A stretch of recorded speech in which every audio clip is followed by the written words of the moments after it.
Reflection with theologian Father James Bacik, lecturer and campus minister at the University of Toledo. But in the meantime, the point you're making, and I think that your own research and work with men on this question is probably illuminating. And that, you're seeing that there are men who are having trouble coping with the new situation, with the new feminism that has arisen, and with the kind of rage and anger that's often connected with that. Of course, we see that in the church very clearly. Joining Father Bacik in today's reflections is George Simons, who is Associate Director of Hidden Valley Center for Men. Today, Father Bacik and Mr. Simons discuss a masculine image of God. Great conversation over dinner recently. I thought it'd be great to do it in public so people could hear it. I thought it was terrific conversation. We sounded real good over a bottle of Bordeaux, Jim. Let's see if other people find the same thing. Okay.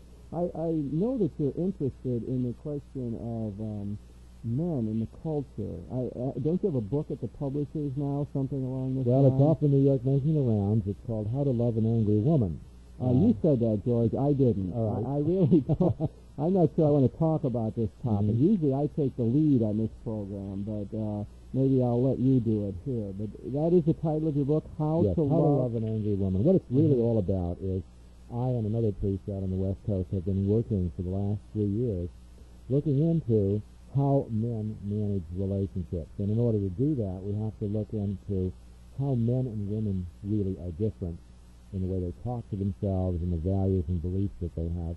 There's a lot more going on there than we ordinarily assume to be going on. And consequently, if we know something about that, then men can learn more skills about managing conflict and intimacy skills to enrich and make their relationships work a lot better. I think that, it's really an important idea, but a lot of people aren't willing to enter into that kind of conversation because they don't like to talk about male-female differences. There's a certain element in our culture, as part of the feminist movement, that wants to blur all those distinctions and says as soon as you begin talking about differences like that, you're going to end up back into a patriarchal kind of situation. So that premise, I think, has to be examined as we begin, I would think. Yeah, well, I think the truth is that women have taken a close look at their identity in the past couple of decades in a way that men have not.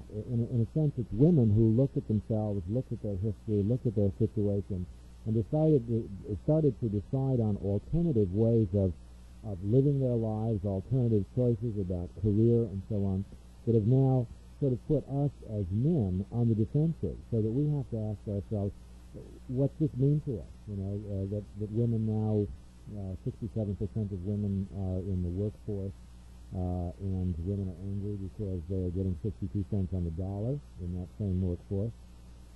Women, for example, today are looking at the fact that they are assumed to be the caretakers of society. If someone is old or weak or infirm in the family, the role of caretaker falls on women. Women are rebelling against it in many ways. Men see women's anger, both the generalized anger out to social issues and the particular anger which is addressed to them frequently, and we don't know what to do about it. We become confused, we get argumentative about it, we run out on it, we try to fix it as quick as we can, and most of the stuff that we're doing is not working. So what I and my partner have been up to is developing some things that work for men and for women. In other words, you've given me a very pragmatic argument. The people who would say theoretically there aren't any differences and we don't want to talk about them, that simply pales in relationship to the fact that people are arguing and that there is strife in the culture and that there are men walking around who are finding it difficult to cope with the situation. And therefore, it's something that almost has to be talked about. And I tend to agree with that. Yeah, certainly, and it's even deeper than that. The truth is that we, as men and women, speak different languages. And the way we react to each other and the way we speak to ourselves separates us probably as widely as our biology does. For example, men and women, take two little babies. There's been some psychological research at this point. Kids who are still crawling, all right, you put a little boy in front of a paper barricade that separates him from his mother, and immediately he sort of starts thrashing around and works his way through the barricade to get to his mother. Already, at these tender months, a little girl will probably sit there and cry until somebody takes her away. Now, she wasn't born that way, but women and men are spoken to differently, handled differently from the moment that they're born till the moment that they die. And consequently, words and experiences mean different things to us. It's no wonder we're in conflict. You know, language, it really highlights the importance of language and the way we are addressed, the way we speak. And I mean, I suppose it brings out the point that many of the feminists have, that we have to be careful of our language and try to make sure that it is not biased and that it isn't putting people in a disadvantageous position. And I really, have a great empathy for their thought along that line, precisely because I think it is true that language shapes our psyche. Language shapes our perceptions of the world. And the way we are addressed and talked about really has an influence on the way we think about ourselves and consequently the way we react to our world. I think it's sound philosophically and theologically.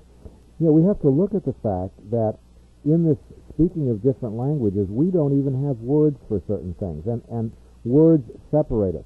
We have to become, first of all, conscious of what's going on. For example, if you think about a man's language toward a woman is, he must win her, he must conquer her, he must take her, all of those very active, forceful verbs. Now, what do we say about women? She entices him, she enchants him, she bewitches him, she seduces him, okay? We don't have an egalitarian language for even talking about how we hold each other in language. And I understand the frustration of feminist women, conscious women, who see these differences. And I mean, how do you go about changing language in society? That's tough. You've got to be able to recognize it first. Yeah, I think there's a really dialectical approach between the language and the lived reality. I mean, both things have to be worked at, it seems to me, if we're going to make progress on all of this.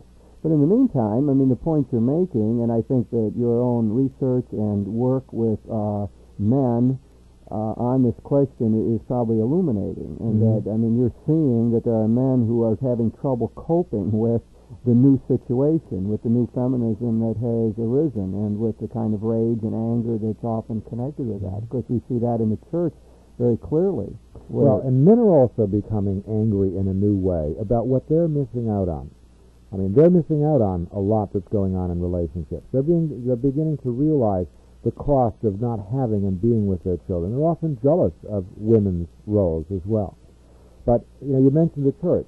It's the church and many other institutions in society who are rich in traditions who also have the problem of coping with the language. I mean, take, for example, the image of God in the church. Now, you and I and everybody who went through catechism knows that God is what we call spirit. We were taught that from Word 1.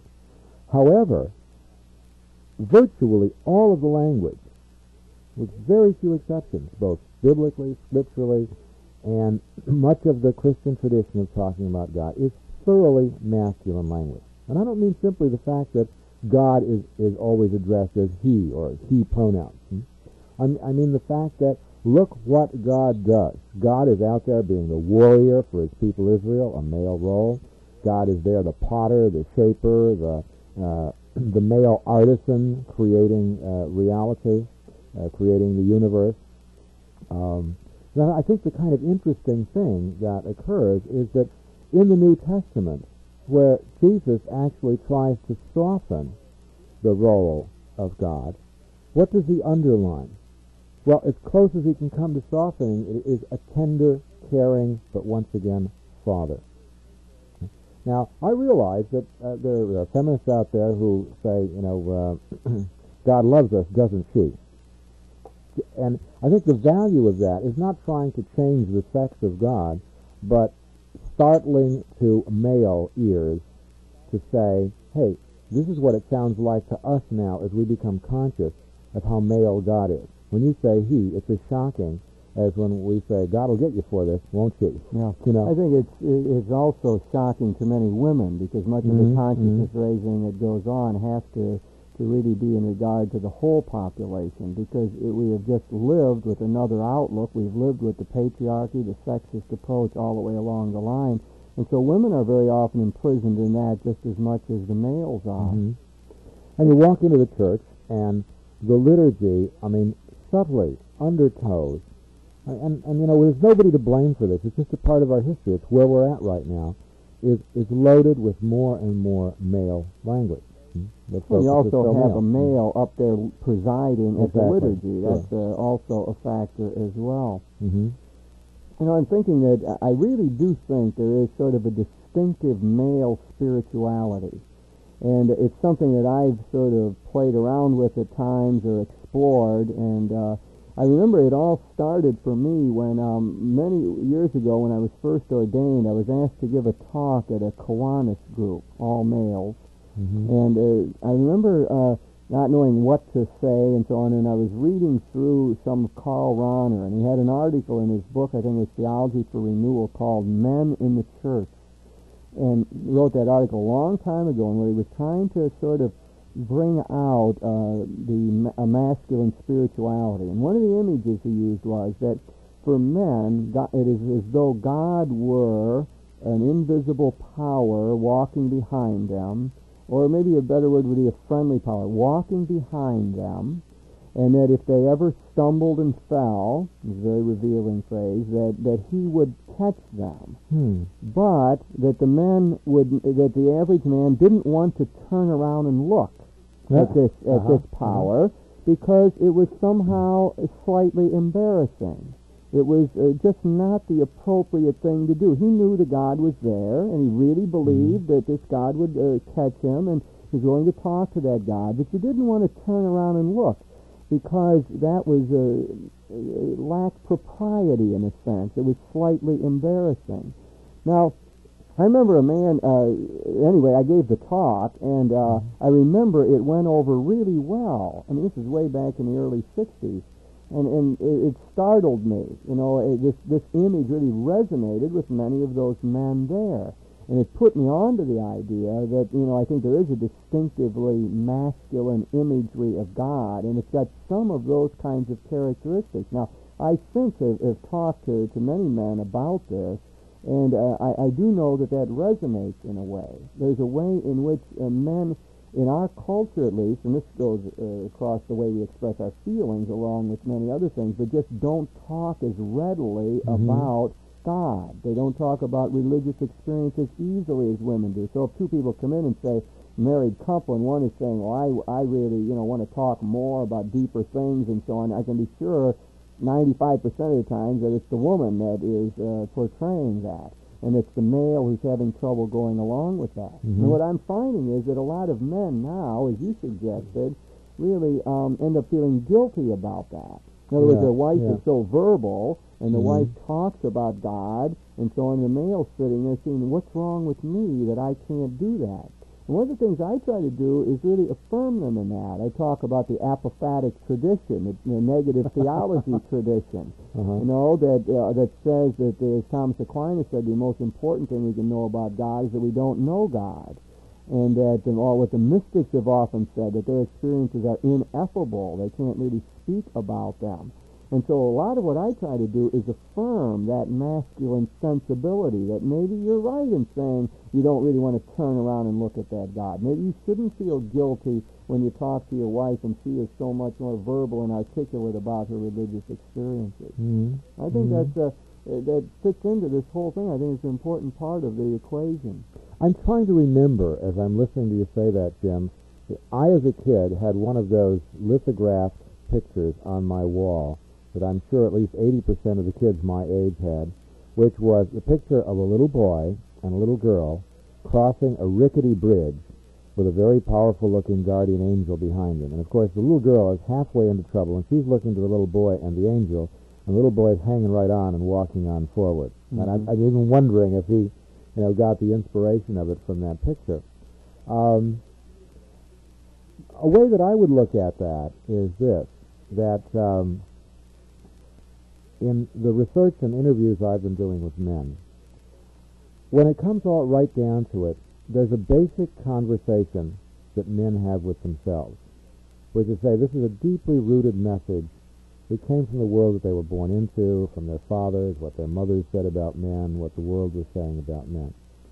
The most basic male message runs something like this: I must compete in the world of men to survive. Now, that's not the basic female message. The basic female message, I'm not talking about alternatives that women have chosen to live by, but the basic female message has been, the traditional one, is I must find and keep a man to survive. Now, what does that mean? That means, first of all, that a man is virtually always in competition. And that says that if I show or talk about weakness of any sort, it can be used against me in competition. And this, we are trained for this in sports. We have our plays and they have their plays. We experience that kind of thing. And men know, in a sense, that women are far more verbal than they are. And consequently, they treat them somewhat as they would treat men, like, I'm not going to give her anything that she can hold over me. Now, when you throw that back into spirituality, it means I don't talk about my vulnerabilities. I become the strong, silent type. There's the Cary Grant ideal about that, and there's also the kind of inarticulate Rambo picture of that.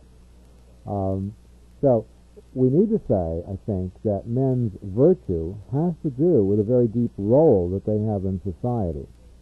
I don't want to beat men for being who they are. I mean, I'm one of them, and one of the things that I really dislike at this point is men who take feminist insights to beat up guys and make them feel worse about it. Right? We have developed a certain set of skills to help us in the world of competition.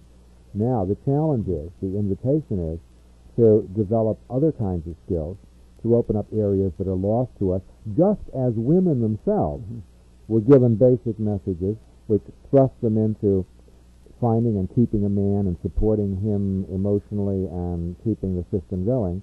They're now finding new roles and expanding their repertoire of behaviors. So there's a great part of us that wants to say all of this is wrong. Why can't we get back to the good old days? But a lot of that guilt, I don't think, comes from really reflective thinking. That guilt comes from the feeling that we've always done it this way, and now that we're doing it different, it feels awkward and scary, and therefore we feel guilty and wrong about it. Yeah, and I especially do not want to totally play down those masculine virtues that have been inbred in us and have come to us with the culture and our training. Seems to me there are a lot of valuable things there that we don't really want to give up. And women admire them in us. Yeah. They say, I wish I could think as logically and coolly as you under stress. And, I don't always want to do that either. Yeah, right. I like your idea of developing the complementariness. And, of course, out of the Jungian psychology, we would recognize that as the development of the anima in the male, and a very deep-rooted sensitivity about life, the female pole within us. And that would be fine, but I don't think we want to lose the masculine as well. Now, when you were talking, the image that came to me was the fear of failure. They have these studies where they show, I think there's a guy in a trapeze and the woman is flipping, and he's about to catch her. And they ask men and women to tell stories about that. And when the women tell stories about it, it's a bonding. He catches her and they form a relationship and something good happens.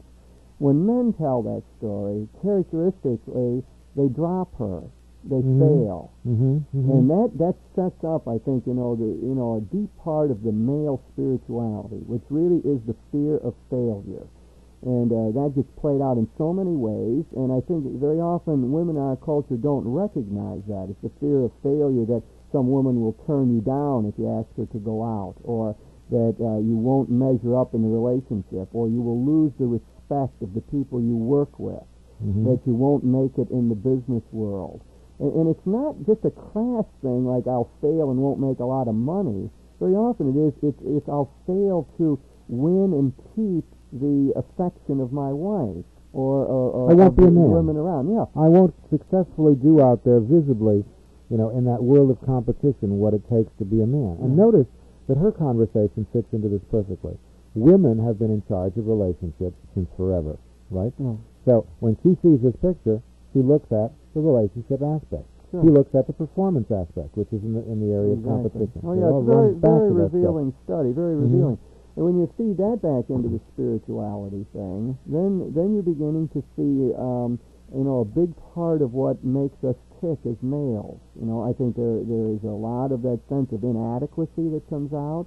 There's a lot of macho behavior that has to mask that fear of failure.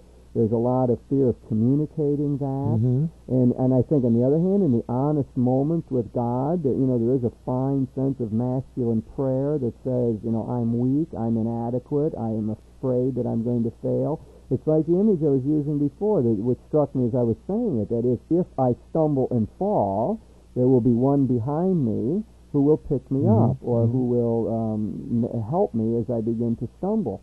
And I believe that there's something positive about that sense of God and that relationship with God, because it moves in the direction of what we've always said, that is a sense of dependency upon God. Ultimately, that we are going to stumble. That's what we mean by saying we are sinners, ultimately, and that we remain sinners. And therefore, the God needs to be there for us. And so I don't play that down. I mean, I think you can build a very sound spirituality out of that primal fear of the male, of failure. Well, it's interesting, because as you're talking, what I'm thinking of is images of successful people. In some cases, we don't have a lot of evidence. But Mary Magdalene, I find it interesting, if you study the Middle Ages, the two most popular saints are Mary Magdalene and John the Baptist. And they're not people that people pay a lot of attention to today, or did to in recent years. Mary Magdalene is traditionally pictured as the penitent, the woman who loved beyond the bounds and beyond the bounds and boundaries created by sinfulness. Now, we don't have a similar image of a male Mary Magdalene. Augustine comes to mind. But what did Augustine do? Augustine, in our terms, sowed his wild oats and then became an ultra-rigorous about his own life and other people's lives. He was a repentant sinner. Yeah, he was a repentant sinner. And I think the Augustine image does latch on for many men. I mean, I think people at least know a little bit about him, or hear the story, or have read the Confessions. I think there is an appeal. Augustine reminds me, though, of a don't mind the image, a reformed smoker, for whom he goes all the way in the other direction of almost making it impossible for other people. Maybe smoking is not a good So he doesn't have an ongoing weakness or an ongoing problem, apparently. Well, and he doesn't have the kind of resiliency, I think, that we look at women as having resiliency in some way. So, apart from Augustine, where are you going with that, George? Well, I'm trying to get images of what good male spirituality looks like, and maybe it would be fun to go on a search for that. If I look at that period in the church's life, most of the male heroes were pretty misogynist. I mean, Jerome goes down in history as probably being the crabbiest macho man of all time. Interestingly, however, Jerome, a priest, a cardinal, spent most of his time dealing with women. If you look into his life story, he was always chaplain to this convent, that convent, or dealing with this women's group. And you read his stuff, and women complain about St. Paul being tough on him. Well, Jerome, really thought that women were the source of all iniquity, but he compassionately bended down to help them out. So, there's funny stuff about that. I'm trying to, I suppose, look at, what are images of male spirituality? I mean, guys look at St. Francis and probably have feelings like, well, he was probably gay. Yeah, I mean, he's not macho enough to me. Much more of an appeal to women. I mean, I think you're right. I mean, we do need to look for those models. Maybe we have to develop them more in our own time, the contemporary outlook. I think the image of God that, I might try to play with here is as a friendly power. The word power is not bad, I think, to use in relationship to God. The image friendly power keeps that sort of distance. It keeps the spiritual side of it, keeps it becoming too anthropomorphic, too image-bound. It's a phrase that would capture, I think, a little bit of what males are looking for or need. I've been experimenting a little bit with that phrase, the friendly power. Now, I often talk about God in my other images as the gracious mystery. And I believe that has much more of an appeal to women generally. And I want to begin to develop more this friendly power idea. It doesn't sound quite so, I don't know what the word I need there. It has a better feel for what many men sense about God, I think. It's that power that's around us, and we don't have to say too much about it. You don't have to describe it too much. But it's so bellicose. It's not a mighty fortress. That's right, all not rung a around. king. It's not a warrior. Yeah. And even the father imagery, I think we really need to rethink, because I'm not sure that really captures it for males either. And we're missing something, though, Jim, and that is that in the Catholic tradition, at least, playing the role, filling in the role of the feminine side of God has been Mary. For sure. And if you look at Catholic tradition, all the energy that went into that direction, God almost slipped into the background. I keep thinking of that little old story about the sacristan who wanted to play. Better not be long, George. Oh, we were running out of time? Okay. The sacristan was putting around in the sacristan. There was a woman praying to Mary, and he went behind the high altar and said, "Hi, I'm Jesus." And she said, "Shut up, I'm talking to your mother." There's been a whole line of thought in Catholicism like that, and I think Mary has been important. What was it Carl Jung said, the most important religious statement since the Reformation was the Assumption, which played up the prerogatives of Mary, precisely because it brought to the fore the feminine side of the whole thing. I don't think we understand or have exploited that to begin with. I agree with you. Well, George, we've been talking about a masculine spirituality, and talking a little bit about what might cause it, some of the psychology, some of the relationship to parents, fear of failure, and so on in life, and how that relates to our image of God. And I think there really is our distinctive images of God. I go back to one of saying, I don't want to look directly at God. There's a feeling that we shouldn't say too much about this God. But there is, I think, in authentic masculine spirituality, feeling that God is there. It's a friendly power. It can be trusted, and if you stumble, indeed that God will be there ready to pick us up. You've been listening to Reflections with your host, theologian Father James Bacik, lecturer and campus minister at the University of Toledo. Joining Father Bacik in this discussion was George Simons, Associate Director of Hidden Valley Center for Men. The topic of this week's Reflections was a masculine image of God. Comments or questions on this show or suggestions for future topics should be sent to Father James Bacik, Catholic Campus Ministry, 2086 Brookdale Drive, Toledo, Ohio, 43606. Funding for this program was provided by the Catholic Communications Campaign of the Diocese of Toledo.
Thank you.